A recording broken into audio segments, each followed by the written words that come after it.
Trading stocks on margin refers to the requirements your account is subject to by your broker. Stock trading margin is typically synonymous with borrowing money from your broker in order to support your investments.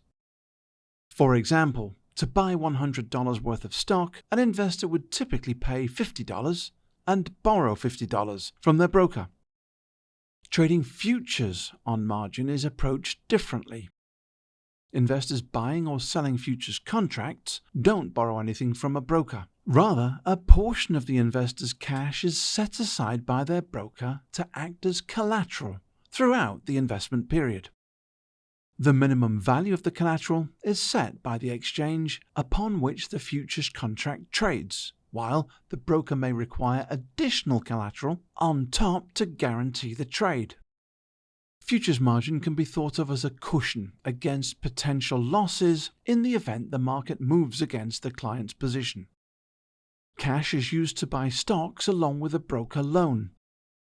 But for other products such as futures, single stock futures and stock options, the cash set aside from a client's account is considered a collateral amount to absorb possible losses that inevitably occur when markets move adversely.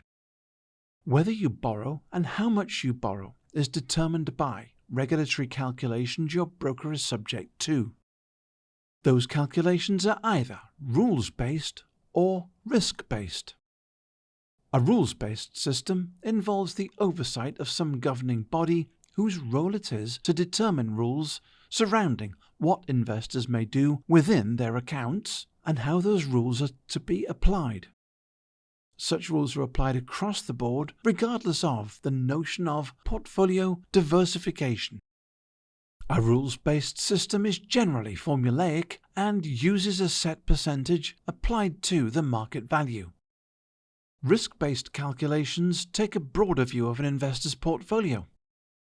Brokers and exchanges consider not only the individual riskiness of stocks, but also the collective risk of stocks when viewed through the lens of an entire portfolio.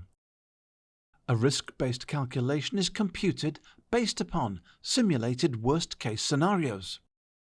While market risk can never be diversified away, portfolio risk may be reduced through diversification across different industries and sectors, as well as through long and short positions. Since a rules-based method requires margin per position and does not benefit from portfolio diversification, margin requirements may be higher than under risk-based calculations.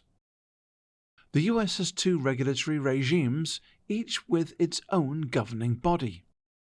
The SEC oversees securities markets, while the CFTC oversees the futures markets. The US securities market is governed by the Securities and Exchange Commission, or SEC. The SEC permits both risk and rules-based types of accounts. For rules-based, the Federal Reserve sets rules for Reg T accounts, under which investors can borrow 50% of the value of stocks held and may borrow the remaining 50% from their broker.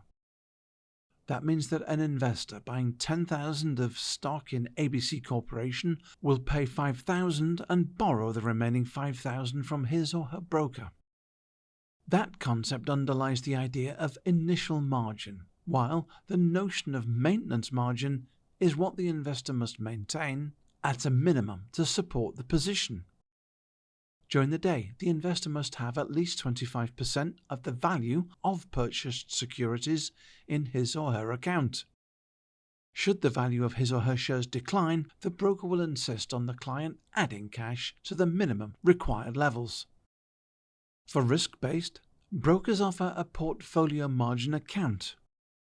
In many cases, the margin requirement may be lower than under Reg T, since the probability of loss is lessened through diversification.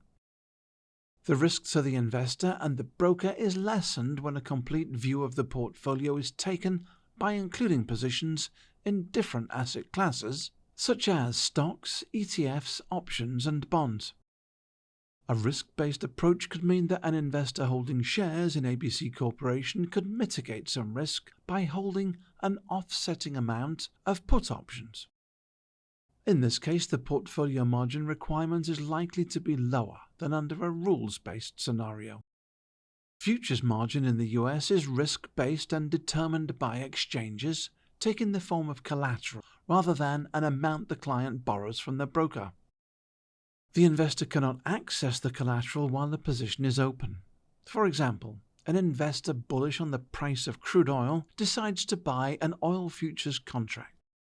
One crude oil futures contract, which controls 1,000 barrels of oil, might require initial margin of $10,000. The open position is marked to market each day. If the value of the investment rises, the investor's account is credited, while if the value of the futures contract falls, the account is debited to reflect the open loss. The futures broker will take at least the minimum amount of collateral or margin as set by the futures exchange where the contract trades. The broker has the right to take more if they choose. Futures margining in the US uses a risk-based approach and is generally determined by the exchanges. The global regulatory regime contrasts with that of the US because all other countries rely on risk-based margining. Interactive Brokers is headquartered in the US but offers global market access to its clients on exchanges around the world. As a US clearing broker, we are sometimes required to overlay US requirements on top of those local requirements in other countries or regions. Outside the US, there is only one regulatory regime, not one for securities, and another for futures. Contracts for difference, or CFDs, are a close proxy for stocks. However, they are treated like futures and are subject to a collateral deposit.